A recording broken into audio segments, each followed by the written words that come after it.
AITA for refusing to cancel my birthday trip while my boyfriend's mom scheduled a family dinner the same night without asking us first. I, 20F, need some perspective. This situation has been weighing on me, and while I've talked to a few friends about it, I know they're biased in my favor. So I'm turning to you, the internet strangers who don't know me, for an honest verdict. AITA? Let me give you some background. This year has been, to put it bluntly, a dumpster fire. I lost my job back in February due to cutbacks, struggled with mental health, moved back in with my parents to make ends meet, and had a massive falling out with one of my closest friends. I've spent most of the year feeling like I'm just trying to stay afloat. So when my birthday was coming up, I decided to do something that would genuinely make me happy. Something peaceful, personal, and rejuvenating. Enter the birthday cabin weekend. I planned it with my two best friends, Sarah and Lena. We've known each other since high school, and they've been my rocks this year. The plan was simple, a cozy cabin about 2 hours away, lots of snacks, a couple of bottles of wine, some hiking trails nearby, and zero drama. I booked the cabin 5 weeks in advance and confirmed everything with them. The date? My birthday weekend, Friday through Sunday. My actual birthday falls on a Saturday. When I told my boyfriend, 23M, let's call him Jake, he was supportive. He even helped me look at cabins online and said it sounded like a perfect way to celebrate. You deserve this, he said. That meant a lot to me. Jake and I have been dating for almost a year and a half. Things have been good overall, but one area of tension has been his family. They're very close. And when I say close, I mean multiple family dinners per month, weekly game nights, spontaneous weekend get-togethers, group vacations, etc. That's great for them. Really, I respect it, but it's been an adjustment for me. My own family is more independent. We love each other, but we don't operate as a collective unit like his does. Jake's mom, in particular, is the ringleader of it all.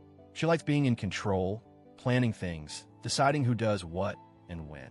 She's not rude or mean, but she definitely expects things to go her way. She texts Jake every day, checks in multiple times a week, and is used to her kids dropping everything when she plans something. I've always tried to be respectful and show up when invited, even if I felt a little out of place or overwhelmed. So, fast forward to last week. Jake and I were having lunch, and he gets a text from his mom. He looks at it, frowns, and then shows it to me. It's a group message to the whole family. Family dinner at our place Saturday night. Everyone expected. 6 p.m. sharp. That's it. No question, no poll, no checking availability. Just a blanket statement. Jake looked at me and said, "Ugh, that's the night of your birthday dinner." I nodded. Yeah, I know. He didn't say much else that day, but later that evening, he brought it up again. Hey, I talked to my mom, and she's really hoping everyone can be there. Is there any way you could come back early from the trip? Or maybe we can do the trip another weekend? I was kind of stunned. I reminded him that the trip was planned weeks ago, that it was my birthday celebration, and that I really needed this break. I wasn't trying to be difficult, but I had made these plans way before his mom decided on a family dinner. Jake sighed and said, "I get it, but it's just one dinner. My whole family is going to be there. It would mean a lot to them, and to me, if you came." I told him gently but firmly, "I'm not changing my plans. This isn't just a random weekend. It's my birthday. I made these plans first, and I've been looking forward to this for weeks. Your mom didn't ask if we were free. She just assumed we'd all be there." He didn't say much after that. He just got really quiet and distant. The next morning, I got a text from his sister. I've only met her a handful of times, so we're not exactly close. Her message said, "It's not that hard to show up for family. You're kind of making a statement by skipping out." Just saying. That rubbed me the wrong way. I didn't respond. I felt like I was being painted as the villain for wanting to celebrate my own birthday the way I wanted. Since then, Jake's been cold. Not outright mean, but withdrawn. Like he's disappointed in me. We haven't fought, but there's a definite chill in the air. He hasn't brought it up again, but I can feel it hanging between us. I've been thinking a lot about this. I don't hate his family. I actually like most of them, but it feels like there's this expectation that I need to revolve my life around them.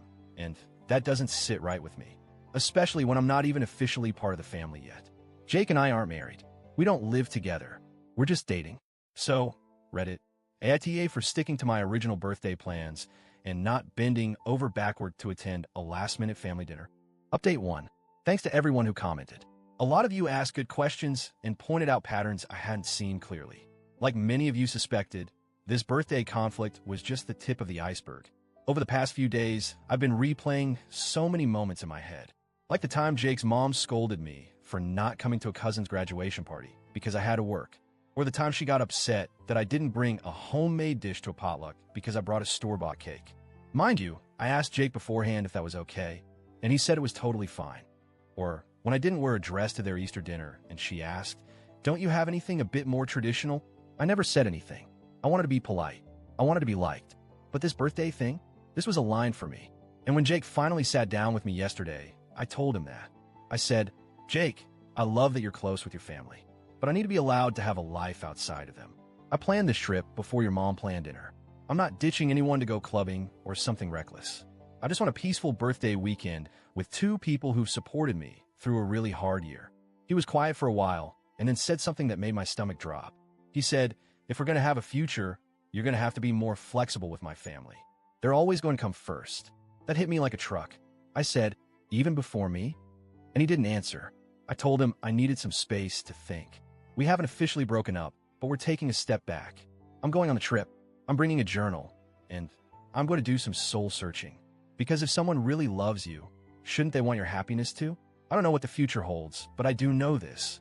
I'm going to spend my birthday surrounded by love, laughter, and peace. And I won't apologize for that. Thanks for reading. Update 2.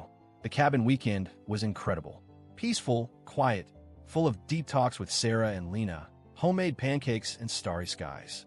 I even cried a little while journaling by the fireplace. But they were good tears, cleansing, releasing. I came back with a clear heart. Jake and I met for coffee.